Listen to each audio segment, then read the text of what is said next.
Hi, everybody. This is Maria Bearcat, and normally I would be with you today at the Gal Starting Over training session, but I have a conflict, so I'm going to go ahead and do this recording for you. I do them all the time. So I just wanted to welcome you to the program and then to my most favorite subject, which is LinkedIn. So I'm going to jump right into it. There's a lot of information here. And at the very end, I'm going to give you my email so that you can reach out and connect to me. So let's get started. Why should you care? Well, 1.7 billion people are using social media. And I actually don't call it social media anymore. I call it digital media. And what that means is this is the world we live in. There's no generational divide anymore. It's just the reality of where we are and what we do. So embracing the professional digital profiles are the things that you need to do to help yourself get a job. This is the way that it used to be for anyone in the room who remembers this. You answered an ad in the paper, you showed up in a room, there were 6 of you sitting around, and one of you got hired. That's generally how that it worked. Today, it doesn't work that way. Today, you spend hours and hours submitting applications online for even basic jobs. And then most companies nowadays are using this system called the ATS system, applicant tracking system, and it shreds you. And there's lots of reasons that it shreds you, and we're going to address that today because it's all about what it is that you have in there, your keywords and things like that. And your social presence makes a difference nowadays to employers. HR people are going in, they're taking a look at your Facebook accounts, they're looking at your Twitter accounts, they want to see who you are, what you do, what you believe. And this is just the reality of the world that we live in. We live in a very transparent society. It's not so much about privacy, it's more about transparency. So who you are professionally needs to be somewhere in there, right? So using social networking for hiring, and actually these statistics are 2 years old now. 94% of recruiters are active on LinkedIn. I would say all recruiters are active on LinkedIn. I think that's a good statement to make. They're looking on LinkedIn, they're looking on your Facebook, they're looking to see what you're doing and who's the best candidate for it. And remember that LinkedIn is a public digital platform. So we have an assumption that what is on there is truthful, unlike a resume where we all believe that people embellish on it. So basically what it is, it's just what we used to do, everything is online. And we're going to go through each component. But I want to start with Facebook versus LinkedIn because this is a problem that I have. LinkedIn is becoming less professional in some ways, that people are beginning to use it like Facebook. And I want to give you an important distinction.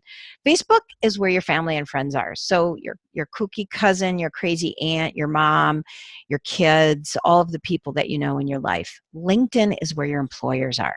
You also have friends within that realm, but this is where your bosses are.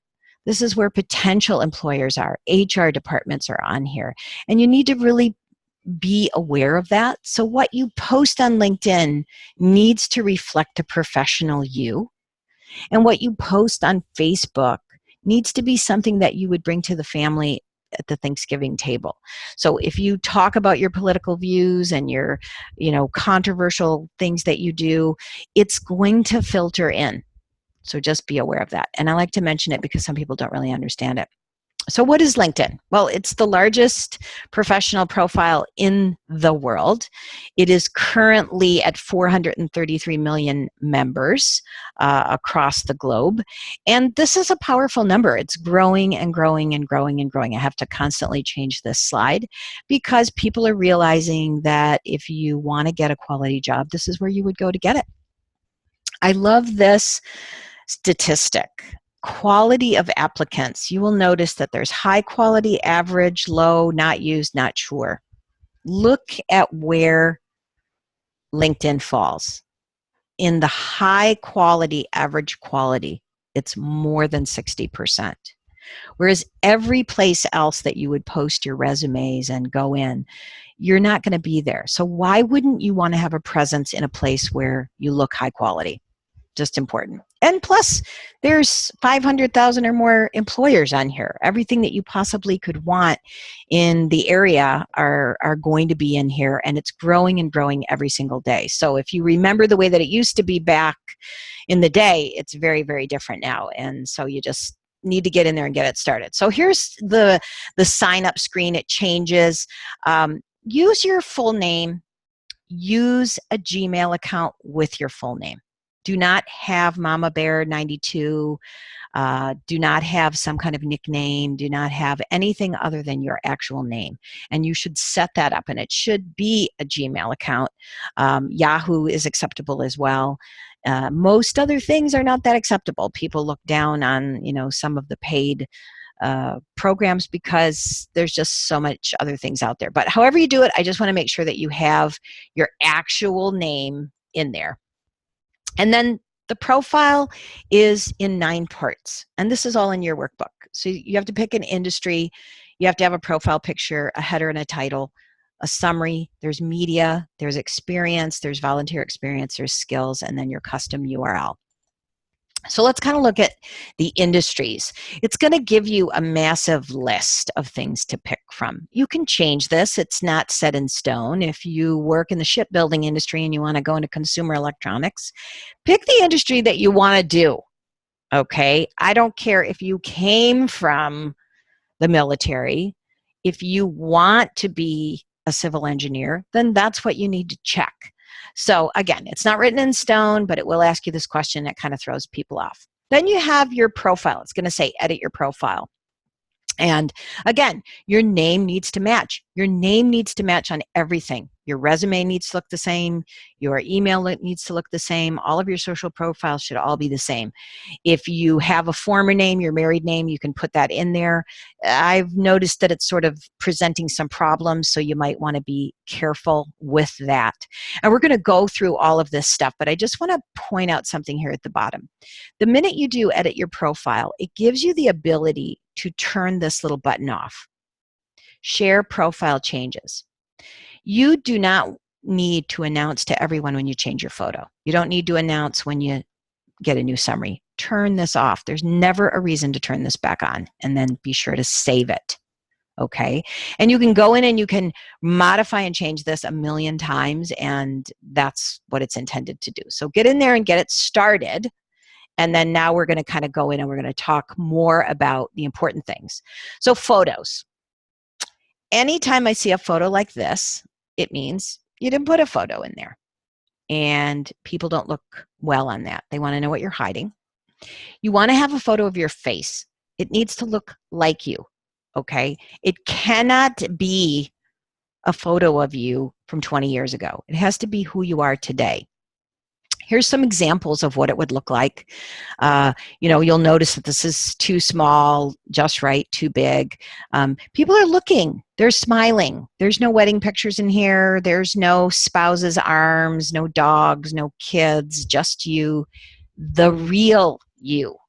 And it's important because that's what we want to meet. You do not want your family and friends in those pictures unless that's part of your business and you're all in the same family business. Then you could possibly do that. But even people like that, I advise them not to do it. We want to know who you are. You don't need to go and get a professional photo done, but you do need to look somewhat professional on there. This is the key to your professional profile. What is a keyword? A keyword is what computers use to access information. So if you're a project manager, that's a keyword, but we need to know more information than that. Are you a project manager in engineering? Do you work for DirecTV? What is it that you're doing? And as you begin to look at your job applications, you're going to see that their descriptions use keywords. So I just want to keep that in mind. It's more of an advanced topic. And as any of you reach out to me, I can assist you with this, but I want you to keep this in mind. You're not using the same types of words that you did back in the day when you did resumes. Now, this title changes all the time. You'll notice it's not my job title. I am not the CEO of my own business. I'm not a business owner. I am a marketing coordinator, a branding consultant, I do social media strategy, LinkedIn strategy. I'm a trainer. And if you go into my profile now, it looks completely different because I'm constantly changing and modifying it. You want to put in here what it is that you do. What problems do you solve? Are you an administrator / customer service / receptionist / what are your skills? If you are super awesome at a certain program that you have to use in the industry that you want, then you would put that there. And you can keep changing and changing and changing it. And so it's really, really important that you have that in there. So you have your name as it is on your resume. If I used my middle initial, it better be on my resume. It better be on all of my profiles. I don't, and it looks like that. If you have a nickname or you have a foreign name, you can put Maria and then in parentheses your foreign name. You know, people do that all the time, and it's very, very acceptable. So just be aware of that. This applicant tracking system goes back to the keywords that I was saying. Some tips when you do that, just to kind of get off track a little bit. You do want to send Word documents online. And the reason that you do that is that not all computers can read PDFs. You can email a PDF, but I would upload into the computer systems a Word document, and just be aware of that. The keywords that this system is looking for is what they have on their job description. So if you're applying for a job and they have 12 things listed in there, and on your resume you have the same 12 things but you're using different words, you're going to end up being shredded. It doesn't matter that you are the most qualified person. The computer is not a human. It's looking for words. So be aware of that. It's very, very important as you do your whole profile that you pay attention to that. And the last thing is, do spell things out. So applicant tracking system is the ATS system, and people within the industry call it the ATS system, but we don't want you to do that. We want you to spell things out so that we all understand what you're doing. So again, the headline: award-winning sports psychologist who works with some of the best people in the UK. Great heading. Fantastic. If you're award-winning and you do something, that's what you want to put there. I would put skills. I would put the problems that you solve. I would put things in there that the computer is going to really like until you get where you want to be and you're doing what you want to do. And it's very, very important that you keep that in mind, and you can change it as often as you want. The URL. So when you sign up, it automatically defaults to www.linkedin.com/IN/ and then it usually has like this: James-Seaton and all these numbers. So mine was Maria-Barraquette and it had a bunch of numbers. You can go in and you can change it to your name. Now, if you have a common name, you might have to put your middle initial. If that's even common, then you might have to put something at the end of it or use dashes. James-Seaton is very acceptable. The reason that you want to do that is for the computer searching. It just makes it easier than having all of these numbers there. That's all. And it's very easy as you're setting up your profile. You will see it. It'll say customize your profile in there. It also makes you come up on Google. So, and they do Google you. They do want to know who you are. Anything that you do on LinkedIn, the more that you do on LinkedIn will show up in the top of a Google search for your name. Now, if you also have the same name as a movie star, there may be some weird wrapping things on there, but I think most people will understand that. But you'll notice that it's /Maria-Barraquette. That's why it came up first. The numbers will pull me down in the ranks. So just be aware of that. All right, summary. Summary is the hardest thing for most people to do. Mine changes all the time. So it's basically your brand story. It's not a boring resume speak kind of a thing, and it's not done in the third person. This is what you're passionate about, what you're aspiring to do, how you get things done. It also is a place where you can put contact information. You do want to have a call to action on the bottom. I don't care, even if you're in your perfect career, you want to have a call to action. Call me for. If you're looking for someone who is organized, give me a call. Here's my number. It's very important that you have that in there. Another thing that can go into your summary, if you have a name that is commonly misspelled, or your name is a spelling that people don't refer to, at the very bottom of your summary, do AKA, also known as, and then do your misspellings. So my name is Bearcat, Berekет, but a lot of times people call me Bearcat. I used to put that in there. I don't anymore. But I also have a lot more computer cache where I come up easier, and so my misspellings might come up. This is an old summary that I had. You know, I'm an internet geek and an incurable problem solver. I kind of use this one on and off. Right now I have just something about being afraid of social media. You change it all the time. This is a living, breathing document that you need to focus on. For those of you just starting or career reinventing, I would have bullet points. What problems do you solve? And you can even say that. I solve the following problems. I'm organized. I'm prompt. I can keep you on track. I can do this. I can do that. I'm great with customers. This is your place to really shine, and you need to spend time on it. Every section uses the word media. What does that mean? It's really just a portfolio, that's all. And a lot of people don't feel like they have a portfolio, but we all do. A portfolio can be anything. It can be a website address. It can be documents that you created. It can be programs that you were a part of. It can be PowerPoint presentations.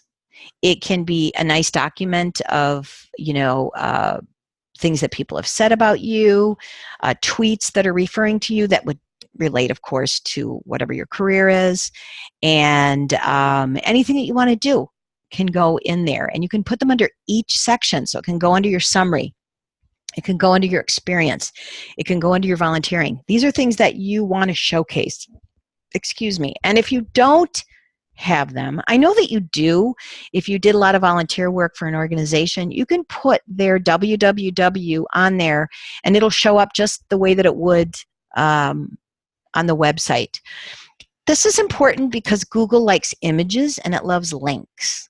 So when you put this in and someone is searching for a project manager in your area, you're going to come up higher than someone else who has perhaps more experience because your profile is optimized. So this is part of optimization. If you have any questions about media, just email me. Experience. So I'm showing here 1, 2, 3. So I'm a business owner. I have one business, but I do 3 things in that business. And so I separate them. You might have one job, but you may have 3 different roles that you do. Maybe you do marketing and administration. Maybe you do office management and something else. Maybe you're the events coordinator. You can separate them out, and it can be all the same company. Just you'll notice that the titles change. Then you have your description. Bullet points are wonderful. And then there's media that goes underneath each one. And it can be, again, a link to a website of where you work. It can be a poster on an event that you participated in. You didn't have to create the poster, but you can be a part of that event. It can be, even your resume can go in there, something like that. So just be aware that you can separate it. The advantage to separating your roles, as long as they're meaty enough to do that, is that it gives you more keywords. It makes you show up more higher in the searches. So just be aware of that. Volunteer experience is the name of the game. I meet lots of professionals who do not have volunteer experience at all. I tell them to go out and get to volunteer. Do it, because it's a way to learn skills. It's a way to show that you do something outside of your life. And for those of you in transition, it gives you transferable job skills that you can do on there. There's a couple of different places that you can put it under volunteering or organizations. It doesn't matter if they were paid or unpaid. It really, really doesn't matter. When you're a career reinventor, there's different ways to word it on there. I'm not going to get into it now. You can email me and ask me how you would do it, but all of this should be on your resume as well, and then you can decide how to go ahead and do it. So on mine, I have volunteering experience in closets. This changes all the time. It doesn't look like this anymore. These are not things that I do. I still volunteer at the senior center in Huntington Beach, but I have other things that are more important to me. When I first moved here, I was a parent advocate because I had a child in high school, and I don't anymore. But these are important things, and you'll notice that my descriptions relate to what it is that I do. I advised and direct on social media processes, policies, and strategies. Yes, as a parent, I did that. As a parent, you go in there and you do work, you fundraise, you organize, you make phone calls, you do customer service. Find out what those things are, and that's how you want to do it. And then you may maybe you're in a 5K run, you know, you raised money, you got people to be interested in it. So those are the things that you want to put on there. The meatiest and most important part of your profile is your skills. With skills, you are 13 times more likely to be viewed because the computer likes keywords. Skills are keywords. Your top 3 will show up when they first look at your profile, and then they have to click a button, and then the rest of them show up. You want to make sure that what is on this list is what's going to get you a job and make you more money. So having Word on here, if that is not 100% part of your job, you don't want it on there. Remove things that are irrelevant and put them in order of importance. Mine will change. You will notice the content strategy only has 18 endorsements on here, whereas there's a lot that have 99. So I moved this down because my industry, the words change. So I have to respond to that. Do not worry about endorsements. Recruiters don't worry about it. It just sort of shows people that you have people interacting. And the more you interact and the more you endorse people for their skills, the more they will go ahead and endorse you. So this is a very, very important part of your resume. And it's also an important part of your LinkedIn profile. Spend time on it. Make a list of everything that you do, all the problems that you solve, all of the things that employers would look at, and make sure your top 3 are the ones that are showing on there. Education. The only thing I'm going to say about education is I don't want to have dates on here unless you just graduated. So I'm considering doing a master's degree. I would possibly put that on there. I would say 2017 in process, and it might take me 10 years, I don't know. But it doesn't matter when I graduated from Regis University because it's done. It's not new, it's old. You don't want people to date you. On your resume, you may have to put that on there. There's a school of thought that says, no, I wouldn't go back more than 10 years on experience, and I wouldn't go back more than 10 years on education. And you do not want your high school on here. If you are a high school graduate without any college, remove education.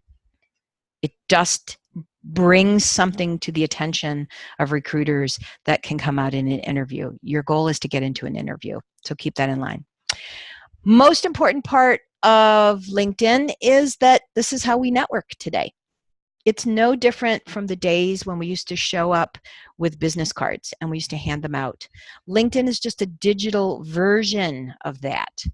You still want to get people's business cards. You still want to attend networking events. You still want to do all of that because then you want to rush home and you want to look them up on LinkedIn and you want to make sure that you connect with them. You want to connect with anybody who knows anybody because that's what this is about. It's not about Maria. It's about all the people that Maria knows because Maria might know this person who could help to hire you. And then you reach out to that connection and you say, hey, I see that you know so-and-so, can you help me? It works the same. Your connection strategy is super easy. Who were your coworkers? Who were your classmates? Who were the people that you worked and did projects with? Who were your supervisors, your mentors, your team leaders? In volunteer and in work, in the school that you helped, in your church, There are tons of community leaders that you can reach out to. You can reach out to your local area politicians, and realtors know lots and lots of people. So you just want to go in and you want to make connections with people that are in your life. This is where you start. You can also upload all of your contacts from your email.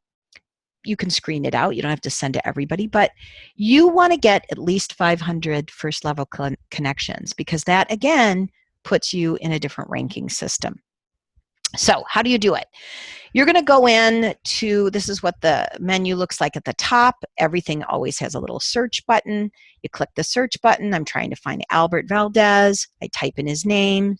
These are the top choices. Then you can go to people, then you can go to jobs, you can go to posts, companies, groups, and schools. Very simple. We do this on every other website. It's going to bring up everybody. Sometimes they don't come up. So in this case, and I don't know Albert Valdez, I made up that name. It turns out that there is an Albert Valdez on my second level. That means somebody I know knows a guy named Albert Valdez. Nowadays, you can just click connect, and I can connect to him. Great. Maybe it won't show connect. It'll say InMail. Even if it shows InMail, you can click their name, and when they come up on the screen, you can click connect with them there. So this is what the screen looks like when you click your network. So at the time of this printing, I had 7,000 plus connections. I make this part of my day. I go in here, I see there's invitations here. These are people that want to connect with me. And then it always says, who are the people that you know? The people that you know come from the people that your first level connections know. So at some point, all of my connections will come up here, and you'll say, hey, do you want to connect with this person or this person or this person? And you have to open them up and look at them. Don't connect with everyone, but connect with a lot of people. Don't connect with people that are not related at all to anything that you do or seem a little sketchy, but you open it up. You see who they are. Heather Lambert, she's a curriculum director at Montessori. Well, I work with lots of Montessori schools. Why would I not want to do that? Now, it is a little upsetting that she doesn't have a picture, but that's how I got to almost 8,000 connections. I go in and I connect with people, and I have a way that I prospect them. This is where you can connect with your email. So it automatically goes into my Gmail, and it says, hey, when I click this button, it's going to pull up every single person in infinity that I ever emailed. Make sure that you uncheck people you don't want, but it will send an invitation to people. That'll immediately give you 200 or 300 people, because we all know lots and lots of people that are in there. So just be aware of that. This is my current connection count as of a couple of weeks ago. And I just want to show you that this is actually from April. So this is to September. I make an effort, and I don't connect with everybody. I don't just click connect and connect. I do look at people, and I don't connect with people that compete with me. I used to do that. I actually remove a lot of people all the time too. So just be aware that it is something that you do on there in that page. So I think we have this secondly. So questions. Should I accept connection requests from everyone? Only if you open it up, only if you look at their profile. And if this looks like a person who may know other people that are in your area, perhaps if you're never going to leave Los Angeles area and this is where you are, then only connect with people in Los Angeles. It's really up to you to decide. You want to reach out to people in your industry, thought leaders, things like that. So you make that decision. Should you connect with people that you work with? Yes and no. If you're going to be leaving your job soon, I wouldn't connect with people at your work, because it just puts you in an uncomfortable situation. I have professionals that come to me that want to leave their job, and their only connections are people that they work with. That's a problem. You need to connect with people that are outside of your field. And should you connect with family and friends? You only want to connect with family and friends if they're professional and they have a professional profile. If they don't, then don't connect with them. They don't know that you remove them or not. This is not Facebook. These are people that you want to help lead you to another place in your career. So just always keep that in mind. And removing them, I remove them all the time. If they're posting inappropriate things, I get rid of them because they don't understand what it is that the program is trying to do. And I don't want to waste my time. The last thing that we're going to talk about are recommendations. Recommendations are awesome because it's a referral. It's a public referral. If you did a project, go to that person and ask them if they will give you a referral. And I'm going to show you what you would say to them. You wouldn't just send them a note that says, hey, will you give me a referral? You want to get referrals from people that you've worked with, that have seen you do things. It doesn't matter paid or unpaid. They know you in a certain way, and you can reach out to them and ask them if they will talk about the things that you want them to talk about. There's no number limit. You just want to be sure that you give them and get them. So how do you do it? Oops. You go to their profile, right? Here's the basic profile, and there's going to be a little button. 1, 2, 3. When you click that button, it's going to bring up a menu. I want to share John's profile with somebody. I want to save his profile. I want to remove him. Here's how you remove him. I want to block him. I want to unfollow him. Unfollowing him means I just don't want to see his posts. Sometimes I keep connections that post inappropriate things just because the people they know are important to me. And that's what that would be. This is where you would click, request a recommendation. And I would click it, and it's going to bring up a series of blocks. How do you know this person? You have to have a relationship with them based on your experience. So if you've removed an experience, you're not going to be able to get a recommendation from anybody, because when you click this down button, it's going to ask you how you know them. So my sister can't come in here and just give me a recommendation because we don't work together, right? So just be aware of that. That's also a plus in your, then it defaults to this, and some people just click send. I'm going to show you how not to do that. What you're going to do is you're going to write them a personalized message. You're also going to email them the same message, because not everybody checks LinkedIn. And you're going to say, you know, how are you settling into your job? I was wondering if you'd write me this recommendation. And there's a couple of things that are in here. So this should be in your workbook. If it's not, I will send it to you. You want to be personal. You do want to acknowledge how you know them. That's important. You want to ask them for 2 or 3 points that you want them to talk about. 2 key points of importance would be to mention that I worked with you to update your profile with your strongest skills and keywords, and that we went back and forth to make each section reflect your strong leadership skills and recreation. So I'm kind of bolstering him a little bit, but I don't want him to talk about how we met and that I was at a training. And I was asking for something very specific, and then I was guiding him through the process. So it's really important that you do the same thing. First of all, it helps people to write easier, because they'll think, oh man, how do I know Deanna? I mean, I've known Deanna now for a couple of years, and I knew her doing this and doing that, and you know, she does fundraising. What does Deanna want me to write? It's up to her to ask me, and then I will address that in there. And then be sure to offer them an out on the sensitive information part. I think that's important. You give them the process, and then they go ahead, and then you thank them and thank them again, and then you keep thanking them even after they do it. Again, you'll notice it says, follow up with them if you don't hear from them in a few weeks. Write them a note and say, hey, you know, a couple of weeks ago, I asked you to write me a recommendation. It's really important to me because, and then give them the reason why it's important. Maybe they just didn't think it's important to you. Ask them to do it for you. So he used my guidance and he wrote the recommendation. If you go on my profile, you will see that John Spencer wrote me. He put stuff in there. It was really, his whole thing was about the connections, and very important that that's in there. So this is a recommendation that I am proud of and that I use. Now, other quick thing. You can search your companies that you're interested in. Why is that important? It's important because it always shows you how you're connected to people that already work there. So if you really want to work for the Walt Disney Company, you can go to how you're connected. You can click the See All button, and you will see that Maria knows people that work there. So this is your opportunity to reach out to me to say, hey, Maria, I really want to work for Disney. And I see that you know 6 people that work there. Do you think you could ask them for the name of the HR person? Sure. I do it for people all the time. So this is a great way to research, and it's a very, very important thing that you go in.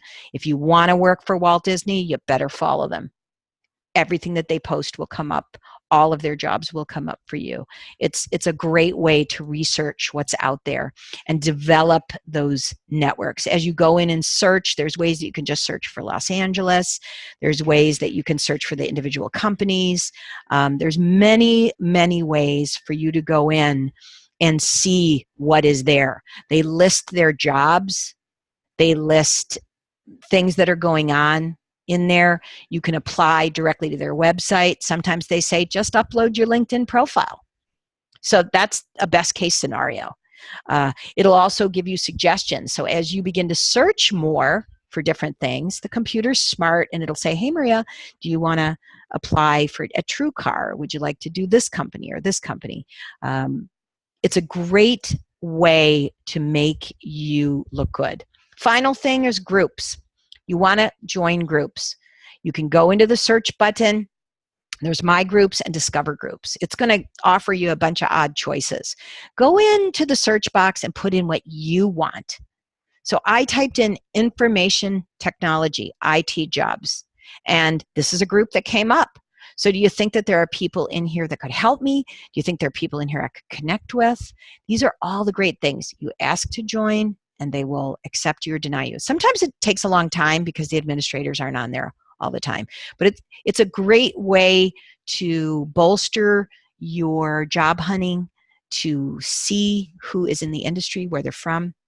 Once you're accepted, you can look at all of the people, not just the people you're connected to that are in that group, and you can begin to interact. And that's a really, really important part. So we've gone through a lot of information, and I know that on a webinar type of thing, it's really difficult for people to ask me questions, but my offer is this: create your profile, connect with me. Just look my name up, Maria Barakat, on LinkedIn, and I will review your profile. Send me a message, please, that says I was at the GSO training, and would you mind looking at my portfolio or my profile? Just be aware that I cut right to the chase. I'll tell you to change, switch, add, and if you do those things, it will help you to find a job. So I'm sorry I couldn't be there today, but I really appreciate you all listening so intently, and good luck. So I will be looking for your profiles.